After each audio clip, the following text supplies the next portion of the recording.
So this is my new knife. I'm calling it the Botanist, and the idea was when my kids were little, we used to go for walks in the woods and look for lichen and interesting little things to bring home. And I was thinking, okay, what were the tools we could use for something like that? And I wanted to keep it slim. I like 3 layers or less, so I came up with this, which I think it's kind of neat. I originally had wanted to add a blade, and I had seen online where someone had used the small pen blade with the saw and using the same knife blade spring. I tried it, it didn't work. And for me, like if the tool doesn't shut perfectly, if you have to jiggle with it, it's going to drive me insane. I'm just going to want to throw it in the river. So I want everything to be tight. So I was like, whatever, I'll just go with the saw only. But plus you have the scissors on there.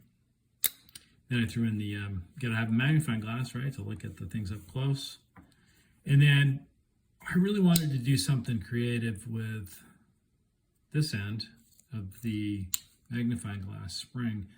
But I'd love to hear any ideas. I don't know what else you can do here because it's a thick layer. And I thought, well, what if you could put like the smaller gray magnifying glass? That won't work because of one of the smaller pins in the middle. It's going to stick up too much.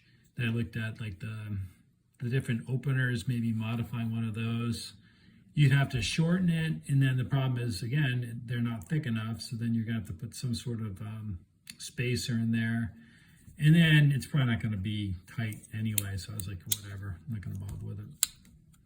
And then on the back, I just have the hook. And then these scales, the poor man's scales. So I originally had ordered a tinker, got this thing off eBay. I was like, oh, I'll just take the scales off that, and then I needed want some more of the back tool Phillips's. And this thing was like $13.50 or something, maybe $14.26. It's something. It was like around $14, and the thing showed up and it was like brand new, and I'm like, I'm not gonna rip this thing apart. It's like perfect. Plus, I really like it. I've never owned a tinker. They're really nice. I mean, you got for such a tiny little tool set, it really does deliver a lot. So I was like, all right, what can I do? So what I did was, right here you can see that was one of the brass rods. As I sanded this, came through a little bit, split the tape. The reason there's no, see how it's smooth? It's because I didn't actually use any of the bushings.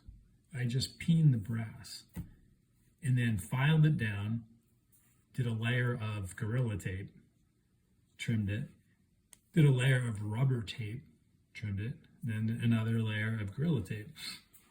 And then after trimming, I did a little sandpaper around, so it's got like that worn jeans look. But it's kind of cool. I like it. And, get this little split here. I don't really care. I don't care if this gets all scuffed up because it's nice and slim and whatever. I didn't ruin a perfectly good knife just to grab the scales off it. So I don't know. We'll see how it holds up, but it does also make it, this is a 3-layer that's on the thicker side because of the inline mag, and then the scissors layer, they're not skinny. But, I mean, this is about as slim as you're going to get as far as a 2-layer goes. And, I mean, you can see it's still a pretty slim little knife. So, I thought it was kind of fun. The Botanist. Let's see how this holds up. But, the other thing I did, too, was I had to originally put the, you keep learning this stuff. I put the